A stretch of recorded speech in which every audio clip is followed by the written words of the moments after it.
গাজলে bank ডাকাতির ঘটনার পর গুলি চালিয়ে দুই দুষ্কৃতীকে ধরল পুলিশ। বাকিরা পলাতক বলে জানিয়েছে পুলিশ। বুধবার দুপুরে গাজল থানার কৃষ্ণপুর এলাকার কৃষ্ণপুর সমবায় কৃষি উন্নয়ন সমিতির ব্যাংকে প্রায় 6 লক্ষ টাকার ডাকাতি করে সশস্ত্র একদল দুষ্কৃতী। এরপর গাজল পেরিয়ে গাড়ি করে দুষ্কৃতীর দলটি পুরাতন মালদা থানার ভাবুক অঞ্চলের সুকান দিঘি এলাকায় 34 নম্বর জাতীয় সড়ক হয়ে পালাচ্ছিল বলে অভিযোগ। গোপন সূত্র মারফত খবর পেয়ে পুলিশ বিভিন্ন জায়গায় নাকা চেকিং শুরু করে দেয়। এরপরই সুকান দিঘি এলাকায় সরাসরি পুলিশের মুখোমুখি হয় ডাকাত দলের গাড়িটি। পুলিশকে চ্যালেঞ্জ ছুঁড়ে ডাকাত দল গাড়ি নিয়ে পালাবার চেষ্টা করে। তখনই দুষ্কৃতীদের উদ্দেশ্যে পুলিশকে গুলি ছুড়তে হয়। পুলিশ এবং স্থানীয় সূত্রে জানা গিয়েছে গুলিবিদ্ধ দুই দুষ্কৃতীর নাম মাইদুল ইসলাম এবং সমীর মণ্ডল। প্রথম জনের বাড়ি চাঁচল থানার মালিকপাড়া এলাকায়, দ্বিতীয় জনের বাড়ি গাজল থানার বটতলা এলাকায়। দুজনেরই পায়ে গুলি লেগেছে।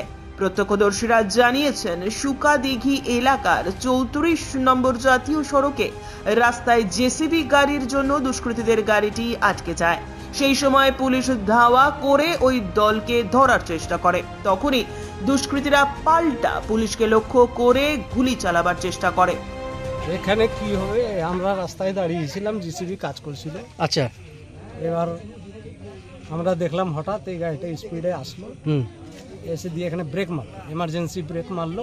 তো আমরা ভাবলাম হয়তো জিসিবি দাঁড়িয়ে আছে, রাস্তা ব্লক আছে, যার জন্য সাইড করলো, আমরা জিসিবিটা সরিয়ে পার করবো। এর মধ্যে সেকেন্ডের মধ্যে দেখলাম গেট খুলে দিয়ে সব পালিয়ে গেল। কতজন ছিল? 4 জন।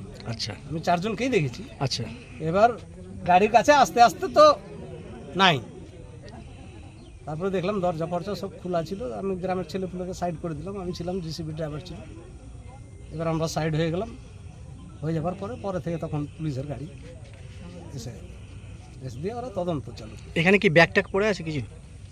ব্যাগের কথা বলতে পারবো না, গাড়ি থেকে কি বের করলো অফিসাররাই বের করেছে। আচ্ছা, ঠিক আছে, এই ব্যাপারে অফিসাররা বের করে একটা নাকি বম ছিল, নাকি বম সাইডে রেখেছে অফিসাররা, ওদের হাতেই সব লেগে গেছে ওই কালো ব্যাগটাতে। হ্যাঁ, এখনো পুলিশ আছে? পুলিশ এখনো আছে, বলতে পারবো না। 5 আসবে না, বম স্পিডের লোক আসবে। Bureau report, news today.